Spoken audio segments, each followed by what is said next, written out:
Dreaming the Land, our conference subject. Thank you, Angharad.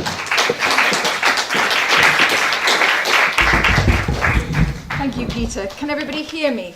That's better. Bore da, good morning. Firstly, I'd like just to say thank you to Louise and Peter and the team at Gatekeepers for offering us such a diverse and interesting programme yesterday. And also for kind of confounding me somewhat as to what is left for me to talk about.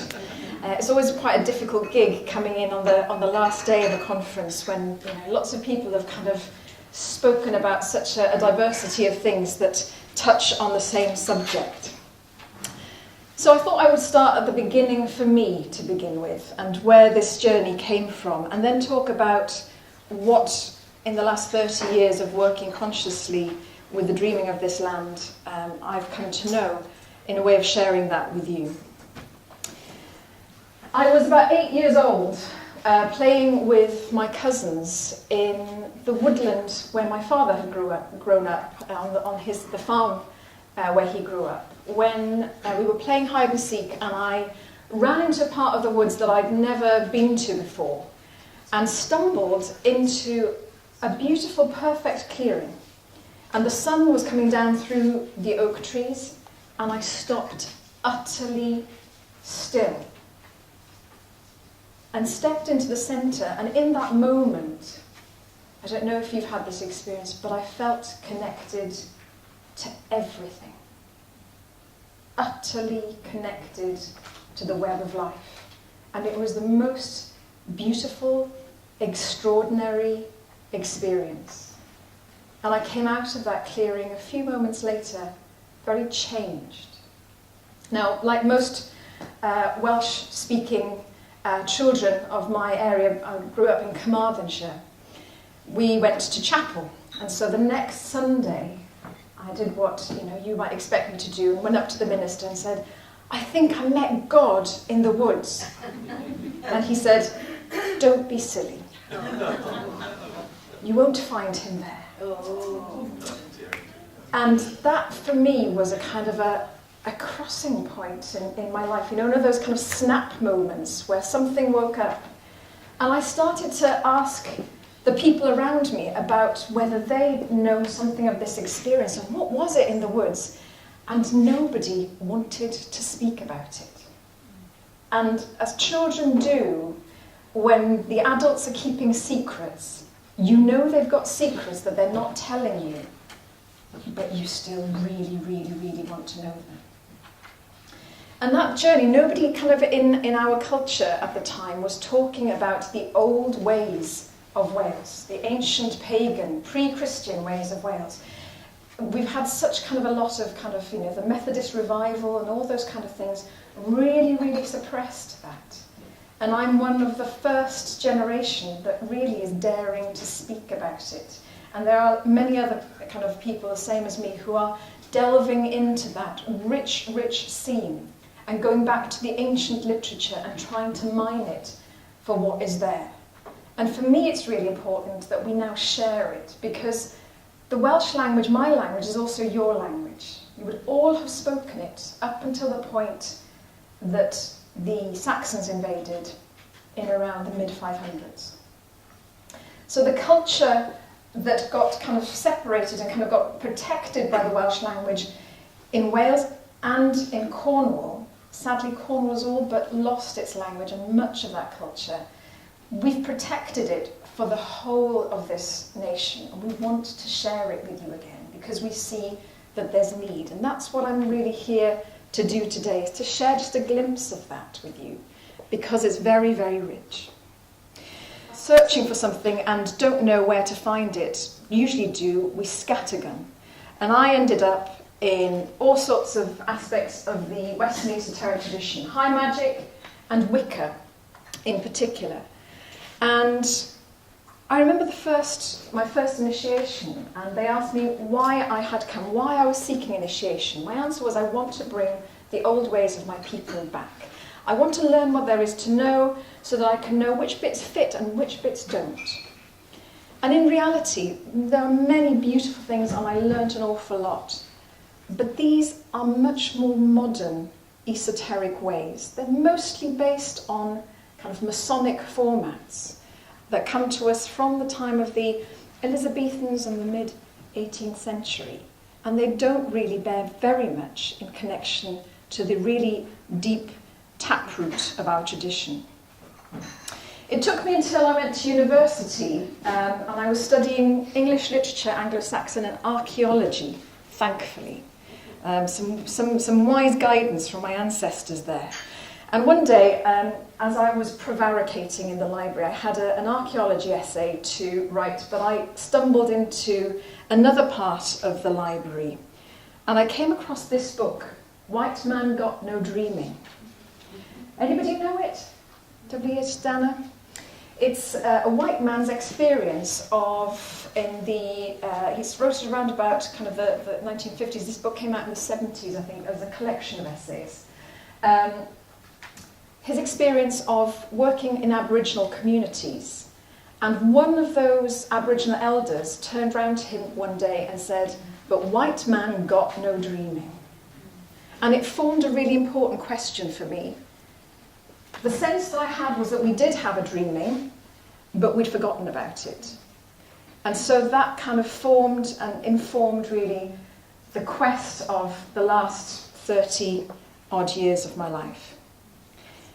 And at this kind of time, it's really difficult in this day and age, in that in this tradition, there are no elders to hand it down to us, ready-made. And I wish there were. But there's a huge need. We're living in an age where humanity's really in trouble. We are pretty kind of stressed out. We don't have time for each other. We don't have time for our kids. We relate more to devices than we do to each other. We're quite cruel sometimes. We're cruel to animals, where we don't kind of look at what we're doing to the earth. We're cruel to ourselves. We inject ourselves with God knows what to make ourselves look better and glorify youth instead of experience. And instead of going out and gardening and kind of producing something, like lab rats, we go to a gym and work out to do what our body's meant to be doing naturally. Our children are increasingly sedentary and not, I'm a governor in my daughter's school. And one of the problems that's happening at the lower levels now is that children are coming in with very, very, very poor communication skills because they relate to devices more than they relate to human beings. It's not a good way to be, and it's not by accident that that is happening to us at the same time that our planet is struggling. And something's got to give. Many people are searching. You're here this weekend. You're part of that searching. But what I see increasingly is people searching to traditions in North America, South America, the East, and actually a lot of people are really consuming that tradition. We have a tendency here in the West to consume what is there and try and make it our own. And there's a lot going on at the moment with ayahuasca and peyote and all those things, and we're consuming other people's medicine, not just occasionally, ritualistically, but every week. Hundreds of people at the same time.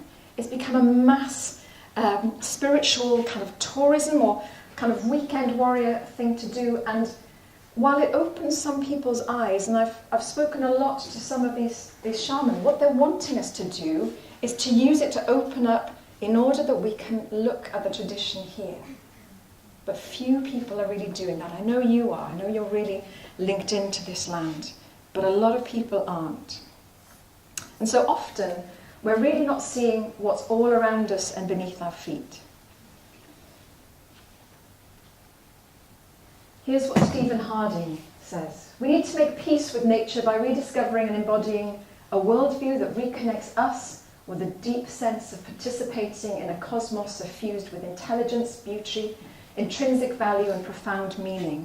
Now, any of you who were here to see the film last night will have heard that in bucket loads coming from the elders all around the world. Essentially, we need to connect to the dreaming. There is a thought that I've heard a number of elders talk about, that the reason that humanity is here on Earth is so that we can be the witness of the magnificence of the earth, so that we can be that hollow bone between universe and earth. We really, really need to reconnect. So after 30 years, this is what I've come to know, and I'm not sure whether it's a good thing or a bad thing that I can cram it into an hour. I'm not sure about that. Humans are intrinsically bound to land. We have been from the very beginning. A shocking fact is if we crammed the whole of human existence on the earth into a 24-hour day, then it's only in the last second or so that we've gone from living absolutely on the land in relationship with it to putting ourselves away in secure boxes and using the land as a resource and overusing it. It's only in the last nanoseconds that we have come to the point where we no longer have a relationship with the food that we eat. It's produced for us and brought in. We've absolutely lost that connection with what the earth gives us, and that is why we're able to treat it the way it is. No hunter-gatherer, no people across the world who live in partnership with the earth because they need the earth to sustain them would do that to the land they live on. Our earth has been sacred since before the first humans stood on 2 feet. Those places that we consider sacred now, they've always been sacred. But mankind, our species, we're the only one capable of metaphor. Isn't that an extraordinary thing? And so, from the awakening of our consciousness, we began to notice landforms and sense special places, and we storied them. As we gathered around the fire, we started to tell stories about these amazing places, to explain them in some way. We began to give them gods associated with them. Ancestors, once people died, the ancestors went there, and the first beings came from there. We wove a rich tapestry of stories, and we storied the earth. Now, the Aboriginal people of Australia are fascinating, as are many other peoples who are really close to the Mesolithic hunter-gatherer type of way that we would have had here. The Aboriginals were hunter-gatherers until about 50 years ago, and some of them still do. And they have a different relationship to the land, a relationship that we would have had many thousands of years ago. We have no books. Our history was not written by people with pen and paper. It is in the land. The footprints of our creation ancestors are on the rocks. The hills and creek beds they created as they dwelled in this land surround us. We learn from our grandmothers and grandfathers as they showed us these sacred sites, told us the stories, sang and danced with us, the dreaming law. And when the Aboriginal elders talk about dancing and doing ritual on the land along the dreaming lines, they talk about becoming who they were at the beginning of time. There's a symbiotic relationship in that interaction between the sacred places and what happens to them as individuals as they dance the story alive again. It's about remembering our roots. And our hunter-gatherer ancestors, they also found some of these sacred spaces. They would mark them, paint them. They would put marks and paintings on them, maybe to engage with their sacredness, or maybe they were showing us their dreaming. There's a number of these paintings are really mysterious. They kind of come out of the walls at you, but only at certain lights. And there's a lot of things that suggest that they were dreaming them. There's things like unicorns and all sorts of weird and wonderful beasts that you find on these caves that are not what they are just seeing in the herds outside the cave wall. So what about the dreaming of this land then? And why is it important? I think that if we are going to tackle re-loving the earth, we need to keep it local. Mesolithic hunter-gatherers, our ancient ancestors, they had a territory of about 40 miles squared that they roamed. They and their families moved from one place to another. And when we look at kind of the tribal societies that still do this today, they have a mind map of those places that they visit and of the sacredness that they hold within them, and that is their roaming territory. And they look after that. They do ritual to honour it. They make sure that they keep a balance between what they take and what they give. And if we try to solve this problem that we have at this moment in time, thinking globally, it overwhelms us. We're not designed to be able to hold the whole world in our head. We can only hold our patch. In Welsh we say a milltir sgwâr, or square mile, if you like. So if we all really engage with the sacred landscape of our square mile, as it were, and really looked after that, and we all connected up, what a weaving of a web across the earth there would be in terms of a greater care for our resources and a greater loving of our land.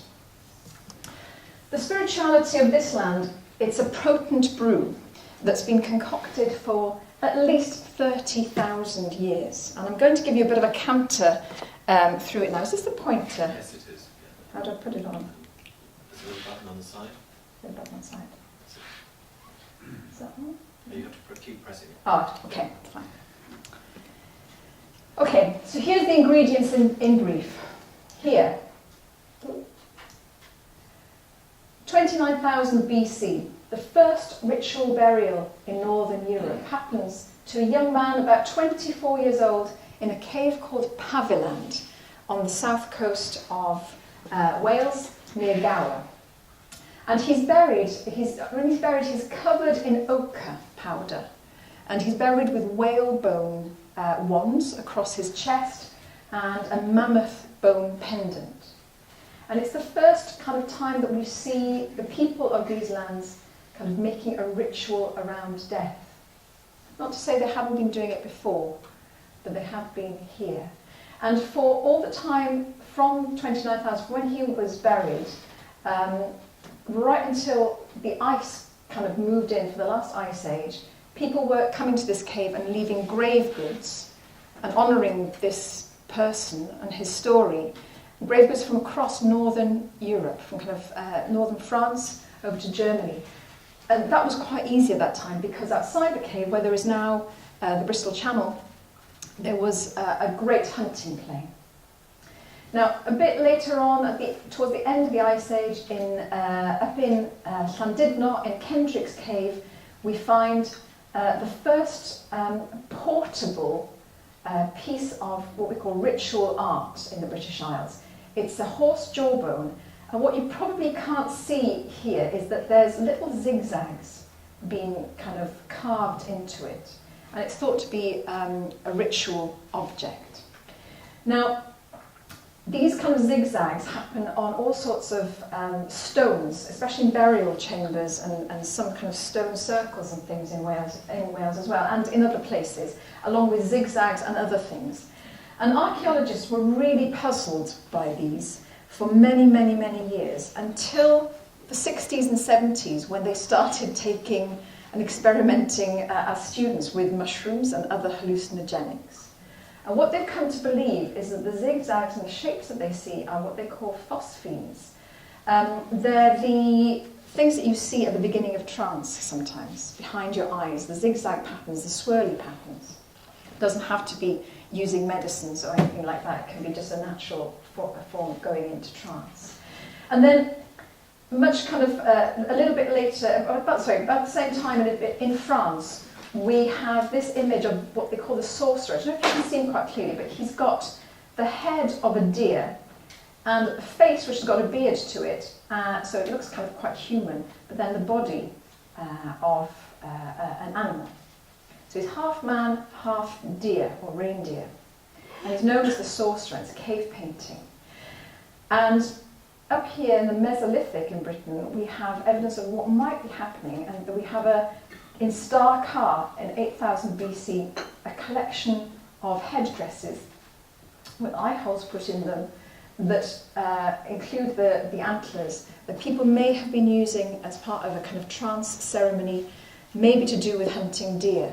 But certainly that idea of shape-shifting, that shamanic idea of shape-shifting into the spirit world is very clear here. So let's jump back The end of the last ice age happens around about 11,200 BC. Now this cave here has been under thick ice. There's been no people in this region for at least 10,000 years, if not more. Really, really interestingly, as soon as the ice recedes, people come back to that cave and offer offerings to the man, the body, or the memory of the man, the body in that cave. It suggests that the oral tradition, that power of story, is able to carry a story over 10,000 years, so that people remember that that person is really, really important. Do you know the myth about the sleeping king? I like to think that he might have been one of our first ones. But there's something really potent there, and that happens right down to the Roman period. Now it's possible that by then they didn't know why they were doing it, but there was something about that cave which is very powerful and draws people. It's a really sacred, potent place. These days, because the sea comes in, you can only go there at very low tides. And you've only got about 20 minutes to get in and out, unless you want to stay the night up there, which you could do. But that's the power of kind of story and kind of, how it lasts all the way through. Now, at the end of the last ice age, we have a migration from the Basque region into Britain. And you heard yesterday about the long skulls? Well, that's kind of probably where they come from. It's these early people. They were small and dark and swarthy with long skulls, and they were quite thick-set and strong. Now, today, only 10% of their DNA survives in the population, 10% of the population in the Welsh-speaking regions of Wales. The rest of our DNA, 90% of it, is a mixture from other places. And I have cousins that show those traits. They're short and dark and hairy, not the women, the men, and quite heavily browed. And it is a strain within the Welsh population that comes out quite often.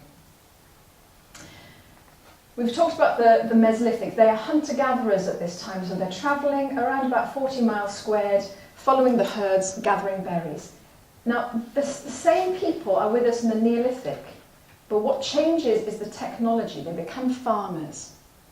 And that is a major, major change, because they have to stay put in one place to look after their animals and to look after their land. And so what they do, because now it's not so easy to travel to their sacred places along their routes, they make sacred places. They make barrows, burial chambers. And they line them very often with the sunrise at the summer solstice and the winter solstice. And they bury the ancestors in there. Not everyone goes in there, only certain ones. Maybe they were selecting people from the tribe who'd died, but who had certain strengths or gifts. So, for example, they might plant a really good farmer. They might plant the body of a farmer in there, a bit like a seed, because they want him to be the guardian of the land, and they want his knowledge to be there for the next generations. They might have put their healer in there, because they needed to create another healer. Because the other bits of evidence in these places is that they're also chambers of fertility. We have carvings on the rock of people going in there and making love to create children, as well as it being a place of the dead. And so they're planting the dead like seeds in the hope that they enable the next generation. They pass on their talents. And the ancestors are also seen to be guardians. They're very present to these people.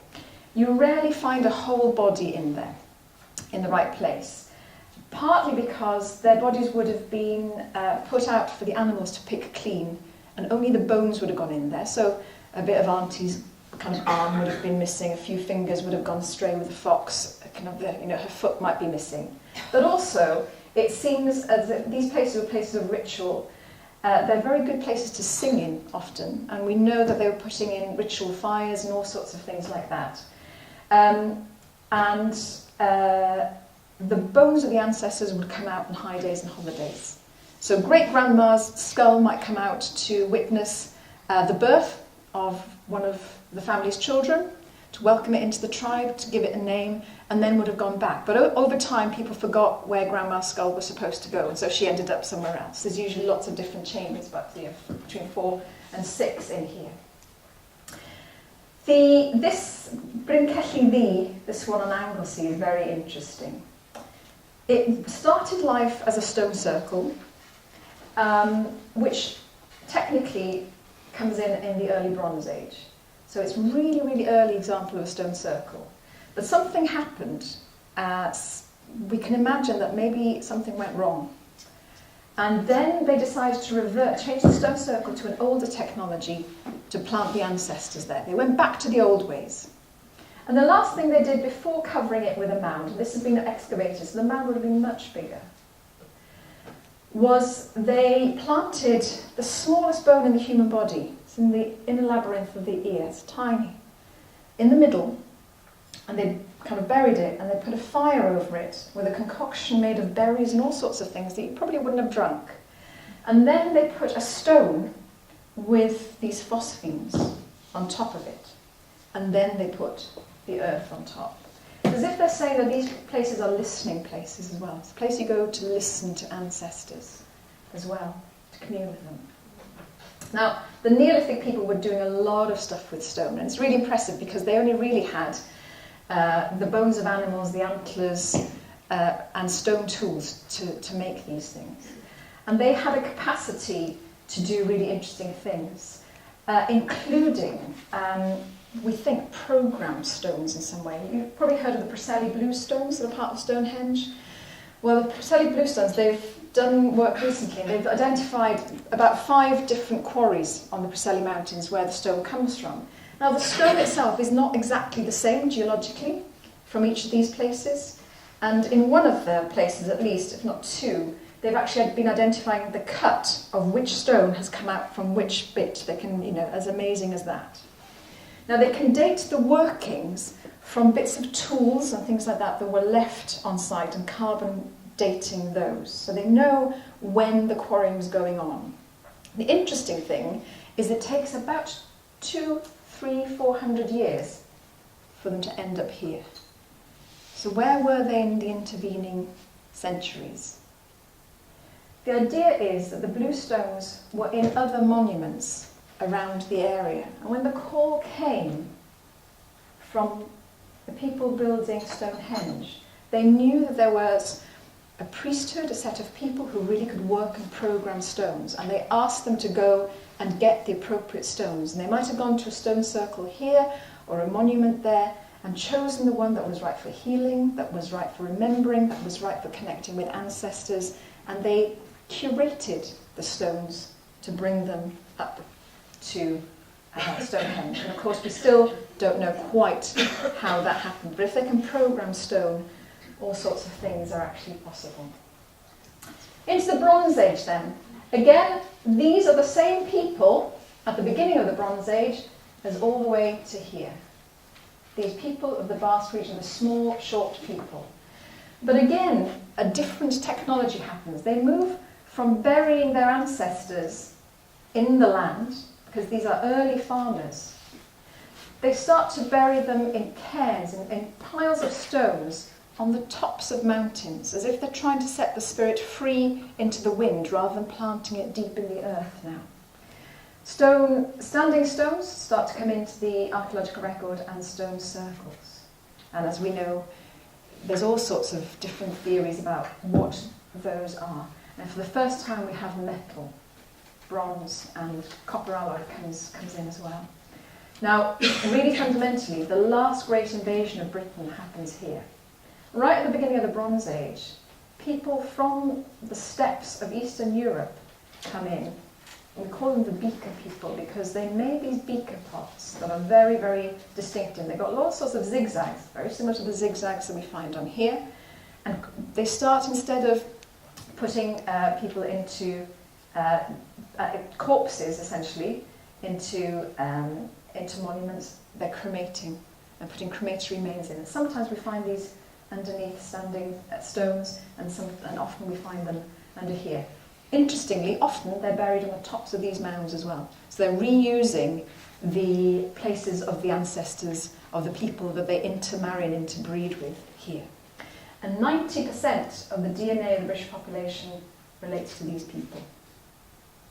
So they have a massive impact, much more than the Romans do when they came. Because if you remember rightly, the Romans, very few of the Romans that came were actually Romans. They were kind of people of the legion that was brought in from all sorts of parts of Europe and the empire.